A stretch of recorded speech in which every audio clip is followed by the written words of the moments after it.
Hello बच्चों, आज हम लोग बायोलॉजी पढ़ेंगे। बायोलॉजी में बॉटनी। अब बॉटनी में हम लोग को पढ़ना है उत्तक। तो हम लोग जानते हैं कि बायोलॉजी का जो पिता है वह आपका अरस्तु है और जूलॉजी का भी जो पिता है वह अरस्तु है, लेकिन बॉटनी का जो पिता है वह है मेरा थियोफ्रेटस। अभी हम लोग बॉटनी पढ़ रहे हैं। अब बॉटनी का मतलब हो गया कि पादप जगत को पढ़ना है, पेड़ पौधों के बारे में पढ़ना है। तो पेड़ पौधों में हम लोग उत्तक के बारे में अभी पढ़ेंगे। तो देखिए यहाँ पे कि ये जो मेरा उत्तक है, उत्तक किसको बोलते हैं कि समान कोशिकाओं के समूह को हम लोग उत्तक बोलते हैं। उत्तक जो है आपका दो प्रकार का है, एक है अस्थायी उत्तक और एक है अस्थायी उत्तक। अस्थायी उत्तक को हम लोग कहते हैं विभाज्योतक, जिसको हम लोग विभाज्य कर सकते हैं, और अस्थायी उत्तक को हम लोग विभाज्य नहीं कर सकते हैं। अस्थायी उत्तक जो है मेरा तीन प्रकार का है। पहला है मेरा शीर्ष विभाज्योतक, दूसरा है पार्श्व विभाज्योतक, तीसरा है अंतर्वेशी विभाज्योतक। ये देखिए मेरा अस्थाई जो उत्तक है, अस्थाई उत्तक मेरा दो टाइप का है, एक है मेरा जटिल उत्तक और दूसरा है मेरा सरल उत्तक। ये जो जटिल उत्तक है ये फिर मेरा दो टाइप का है, एक है जाइलम, एक है मेरा फ्लोएम। दूसरा ये जो सरल उत्तक है, सरल उत्तक मेरा तीन टाइप का है, एक है मृदु उत्तक, दूसरा है स्थूल कोण उत्तक, तीसरा है दृढ़ उत्तक। तो अब हम लोग एक एक करके सभी के बारे में पढ़ते हैं कि सबसे पहले अस्थायी उत्तक देखिए, इसको हम लोग क्या करते हैं विभाज्य कर सकते हैं, इसीलिए हम लोग इसको कहते हैं विभाज्योतक। अस्थायी उत्तक में इसको हम लोग विभाज्य नहीं कर सकते हैं। ठीक, अगला देखिए अस्थायी उत्तक में एक है शीर्ष विभाज्योतक। तो शीर्ष विभाज्योतक होता है मेरा कि पौधों में देखिएगा वह ऊपर साइड में पाया जाता है, मतलब टॉप में पाया जाएगा। जैसे यूकेलिप्टस देखिएगा, यूकेलिप्टस का जो है पेड़ वो देखिएगा ज़्यादा से ज़्यादा ऊंचाई जाती है। ऐसा क्यों? क्योंकि उसका शीर्ष विभाज्योतक उसमें टॉप में पाया जाता है, वह पौधों को ऊपर की ओर ले जाता है। समझ में आ गया? शीर्ष विभाज्योतक। पार्श्व विभाज्योतक होता है कि वह पेड़ की मोटाई को बढ़ाता है। देखिएगा बरगद का पेड़ है, नीम का जो पेड़ है, आम का जो है, ये उसकी मोटाई को बढ़ाता है। तो मोटाई को क्यों बढ़ाता है? क्योंकि उसमें पार्श्व विभाज्योतक पाया जाता है। ठीक, अंतर्वेशी जो उत्तक है विभाज्योतक, ये आपका घास में पाया जाता है। ध्यान दीजिएगा कि ये अंतर्वेशी जो विभाज्योतक है ये एक जगह नहीं पाया जाता है, ये अलग अलग जगह पे पाया जाता है। अंतर्वेशी विभाज्योतक जो है शीर्ष विभाज्योतक के ही जैसा है। जैसे यहाँ पे देखिए घास है, ये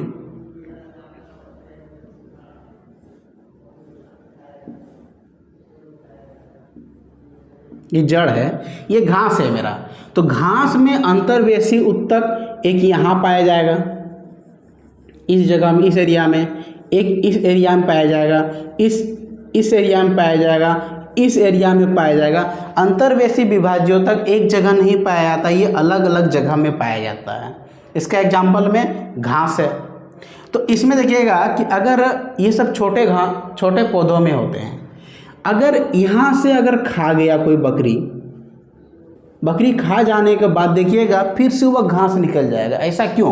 क्योंकि यहाँ पर वह अंतर्वेशी विभाज्योतक पाया जाता है। ठीक, इसको क्या कीजिएगा, फिर से इसको खा गया दूसरी बार, तो देखिए यहाँ पर फिर पाया जाता है अंतर्वेशी विभाज्योतक, फिर से यह बढ़ जाएगा। कि कुदाली लेके इसको छील देना है, यहाँ तक कुदाली लेकर जब इसको हम छील देंगे फिर से वह निकल जाएगा। क्यों? क्योंकि यहाँ पर अंतर्वेशी विभाज्योतक पाया जाता है। अगर आप खुरपी से निकाल दीजिएगा, खुरपी से इसको पूरा हटा दीजिएगा, तो फिर से ये बाद में नहीं निकलेगा। समझ में आ गया अस्थायी विभाज्योतक तीनों पार्ट। अब देखिए अस्थायी उत्तक। अस्थायी उत्तक एक है जटिल, एक है सरल। जटिल में हमको पढ़ना है जाइलम और फ्लोएम। तो जाइलम उत्तक कहाँ पर पाया जाता है और फ्लोएम उत्तक कहाँ पे पाया जाता है? कि जब पेड़ या पौधा जो भी है वह अपना पानी और खनिज लवण वह जड़ से खींचता है। जड़ से कहाँ से? मूल रोम से। मूल रोम से उसको खींचता है। खींचने के बाद वह जाइलम को दे दिया जाता है। वह तना तथा जड़ में पाया जाता है जाइलम। और जाइलम क्या करता है, पानी तथा खनिज लवण को वह पत्तियों तक पहुंचाता है। तो वो किसका काम है, जाइलम का काम है। ठीक, अब पत्तियों में जब भोजन बन जाता है, भोजन बनने के बाद ये जो फ्लोएम है वह हर एक जगह, पेड़ का हर एक जगह पे वह पहुंचा दिया जाता है पत्ती से। तो जाइलम और फ्लोएम जो है वह परिवहन का काम करता है, पानी अवशोषण करने का काम नहीं करता है। पानी अवशोषण करने का काम आपका मूल रोम करते हैं। ठीक, इसका जाइलम और फ्लोएम आपका परिवहन करने का काम करता है। आ गया समझ में। अब देखिए सरल उत्तक। सरल उत्तक जो है 3 प्रकार का पाया जाता है। एक है आपका मृदु उत्तक, दूसरा है स्थूल कोण उत्तक, तीसरा है दृढ़ उत्तक। तो ये जो मृदु कोण उत्तक है ये आपका पेड़ का छाल होता है।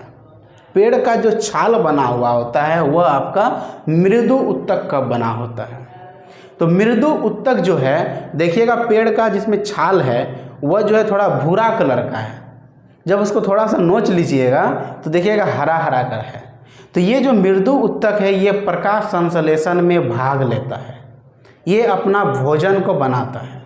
पतझड़ के मौसम में पेड़ जो है अपना पत्ता गिरा देती है, तो वह अपना भोजन कहाँ से बनाती है, तो वह जो अपना भोजन इसी छाल से बनाता है, मृदु उत्तक की सहायता से।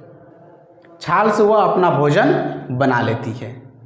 ठीक, वह ज़्यादा मात्रा में नहीं बनाती है, कम मात्रा में बनाती है। देखिएगा नवरात्रि के समय में या उपवास रखती है लड़की सब कि वो लोग बिना खाए पिए रह सकती है, रात में थोड़ा थोड़ा खाती है, फल हुआ तो वह जो है मर नहीं जाएगी लेकिन वह जिंदा रहती है।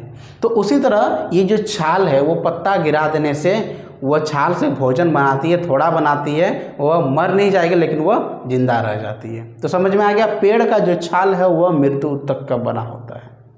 ठीक, अब देखिए स्थूल कोण उत्तक। तो स्थूल कोण उत्तक जो है वृंत बना होता है। जैसे ये देखिए पेड़ है, मेरा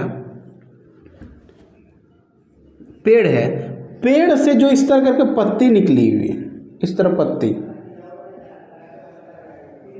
तो पत्ती में जो ये यहाँ पे जो डंठल है, स्थूल का मतलब हो गया आपको जाके खड़ा रखना, कोण मतलब कुछ कोण पे देखिए इसको खड़ा रखा हुआ है, तो इसी को ये जो वृंत है इसको बोलते हैं हम लोग वृंत। तो ये जो वृंत जो बना हुआ होता है आपका वो स्थूल कोण उत्तक का बना होता है। जैसे ये देखिए, यहाँ पर देखिए ये चीज़, तो इसमें ये जो है, ये जो छाल है, ये यहाँ पे जो छाल है ये आपका मृदु उत्तक का बना हुआ है।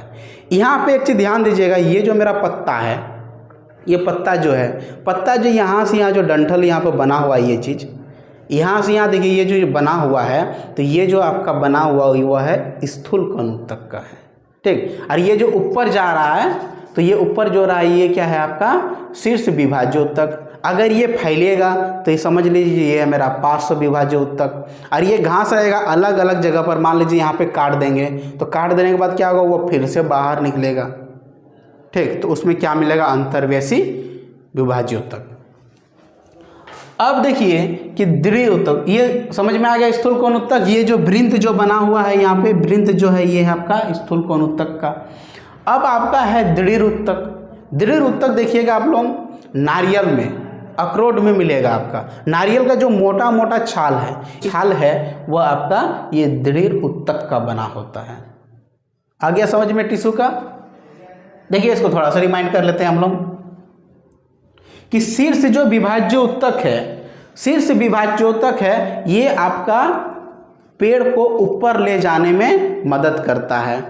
ठीक, पार्श्व विभाज्य उत्तक जो है ये जो है उसको पेड़ की मोटाई के लिए किया जाता है, पेड़ को मोटाई के लिए। इसके बाद ये जो अंतर्वेशी विभाज्य उत्तक है वह घास में पाया जाता है, वह अलग अलग जगह पर पाया जाता है। अगर एक जगह वह किसी तरह खा गया बकरी तो फिर से वह निकल जाएगा। ठीक, और ये जो है अस्थायी उत्तक का ये जटिल जो उत्तक है, ये जाइलम जो है जड़ से पानी तथा खनिज लवण को क्या करना है, पत्तियों तक पहुंचाने का काम है जाइलम का। ये जो फ्लोएम जो है, फ्लोएम पत्ती में जो भी भोजन बनाया है उसको सभी भागों में पहुंचाने का काम है। तो जाइलम और फ्लोएम मेरा परिवहन का काम करता है। ठीक। ये जो मृदु उत्तक है, मृदु उत्तक जो है ये छाल का ये बना हुआ, ये जो छाल है पेड़ का, जो ये छाल है ये मृदु उत्तक का बना हुआ होता है। स्थूल कोण उत्तक, तो स्थूल कोण जो उत्तक, ये जो वृंत है, वृंत, ये जो वृंत है, ये वृंत, तो वृंत जो बना हुआ वो मेरा स्थूल कोण उत्तक का बना हुआ है। दृढ़ उत्तक जो नारियल है वो मेरा दृढ़ उत्तक का बना होता है। तो आज के लिए इतना ही, तब तक के लिए जय हिंद।